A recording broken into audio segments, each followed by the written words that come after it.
Hello বন্ধুরা, রোজকার মতো চলে এলাম আমার ছোটোবেলার গল্প নিয়ে। তো কালকে আসতে পারিনি, একটু মিস হয়ে গেছে।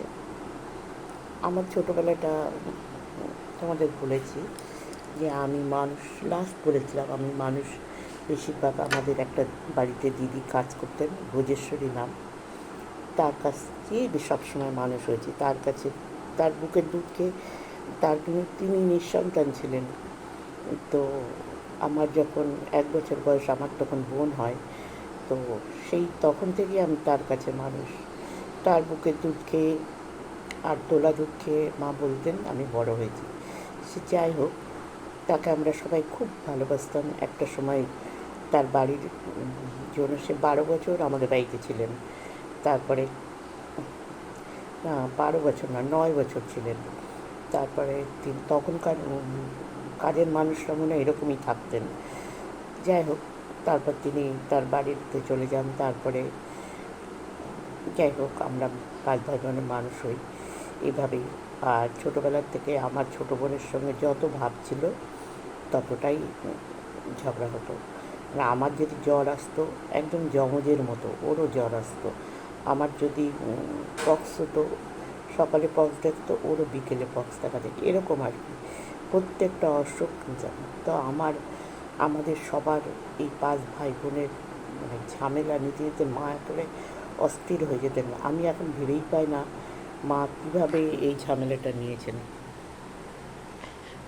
একদিন মানে আমার ছোটবেলার কথা বলি, প্রচুর আত্মীয় স্বজন ভর্তি থাকতো বাড়িতে। মানে যখন আমাদের বাড়িতে, আর আমার মা খুব মানে নিজের হেসেলটা ধরে রাখতে পছন্দ করতেন না, বরং কেউ আসলে তারপরেই ছেড়ে দিত রান্না বান্না, মানে সেসব করতো। মা কিছু দেখতেও না। তো আমাদের বাড়িতে সাধারণত আমাদের এটা আবার খুব অপছন্দ ছিল, কারণ আমাদের কেমন অস্বস্তি লাগতো পরের একটা লোক সে আমাদের খেতে দিচ্ছে, যদিও ঠিক পরের নাম বা ভয় মার পিসি কিংবা বাবার পিসি কিংবা তবে কেউ আপন না, কিন্তু এরা খুব মানে দূর সম্পর্কের পিসি। তো তবু আমাদের মধ্যে অবাধ যাতায়াত ছিল, 5 দিন 7 দিন 8 দিন, যে যে কদিন ইচ্ছা থেকে যেত। তো আমাদের ঘর দখল হয়ে যেত, তারা থাকতো। তো এইগুলো এই জন্য আমাদের পছন্দ হতো না। তো একদিন আমার ছোটো মানে আমার নিজের মাসি, তার অবস্থা খুব খারাপ ছিল। যাই হোক, তার বড় ছেলে আমার ছোটদার বয়সী, তো এসেছে। শীতকালের দিন আমরা ছাদে বসে সবাই খাওয়া দাওয়া করছি। তো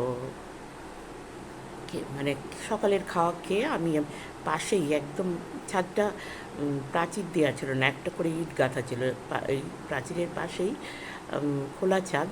তো সেখানেই আমি রোদে একটা চেয়ারের উপরে বসে আছি।